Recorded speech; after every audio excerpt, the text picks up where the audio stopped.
मुर्शिदाबाद में जो कुछ हो रहा है यह नया नहीं है। दरअसल मुर्शिदाबाद की धरती नफरती कट्टरवाद का प्रयोगशाला रच रही है। पूर्वी भारत में कोलकाता और ढाका से पहले मुस्लिम शासन का गढ़ मुर्शिदाबाद ही रहा है। भारत के सबसे कट्टर हिंदुत्व की धरती पश्चिम बंगाल का कर्ण सुरवना मुर्शिदाबाद के रूप में मुस्लिम कट्टरवाद की प्रयोगशाला रहा है। जो कुछ मुर्शिदाबाद में हो रहा है यह नया नहीं है। दरअसल मुर्शिदाबाद की धरती नफरती कट्टरवाद का प्रयोगशाला रही है। पूर्वी भारत में कोलकाता और ढाका से पहले मुस्लिम शासन का गढ़ मुर्शिदाबाद ही रहा है, जिसने औरंगजेब का शासन आते आते धार्मिक अत्याचार की पराकाष्ठा देखी है। दिलचस्प है कि यह जमीन हिंदू और मुस्लिमों दोनों धर्मों के कट्टरवाद की जमी रही है।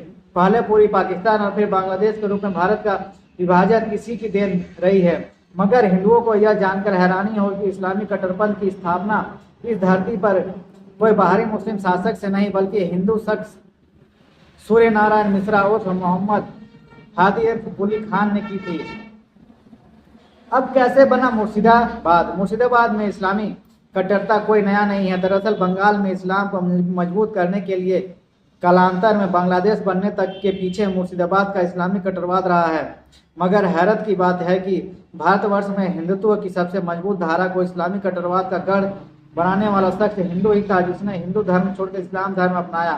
ये बंगाल का पहला नवाब सूर्य नारायण मिश्रा उर्फ मुर्शीद कुली खान था। कहते हैं कि पर्सिया ईरान से आने वाला मुगलों के दरबार का धर्मगुरु हाजी हाफिज साफी ने 1670 में जन्मे सूर्य नारायण मिश्रा नाम के 10 साल के लड़के को उसकी कुशाग्र बुद्धि विवेक को देकर खरीदा था, जिसे उसने मोहम्मद हादी के रूप में धर्म परिवर्तन के इस्लामिक रीति रिवाज से पाला पोसा। उसका नाम कुली खान इसलिए पड़ा क्योंकि वह हाजी साफी के कुली का काम करता था।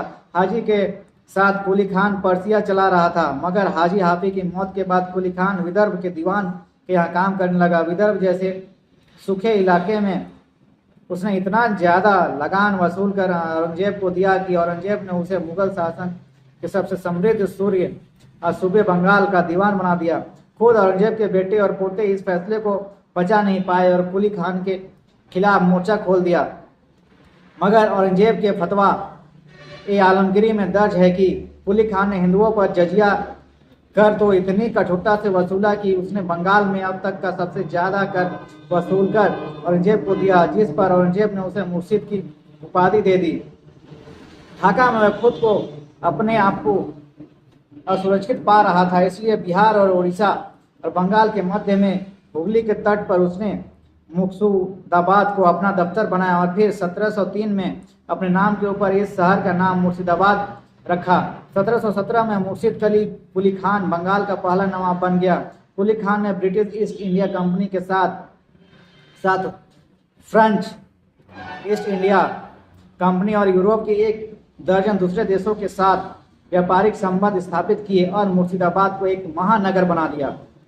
मगर वह इस्लामी कट्टरता से बंगाल पर राज करता था। कुली खान के 27 साल का बंगाल पर शासन, जिसमें पश्चिम बंगाल, बांग्लादेश, बिहार और उड़ीसा शामिल था, हिंदुओं पर अत्याचार का शासन रहा। कुली खान ने पूरे बंगाल प्रांत में इस्लाम धर्म के प्रवर्तक मोहम्मद साहब के जन्मदिन को सबसे बड़ा त्यौहार घोषित किया था। मोहम्मद साहब का जन्मदिन बंगाल का सबसे बड़ा जश्न होता था, जिसमें हिस्सा लेने के लिए दुनिया भर के इस्लामिक शासक आते थे। पहले पूर्वी पाकिस्तान और फिर बांग्लादेश के रूप में भारत का विभाजन इसी की देन है। मतलब यही है जो दोनों का बंटवारा किया था।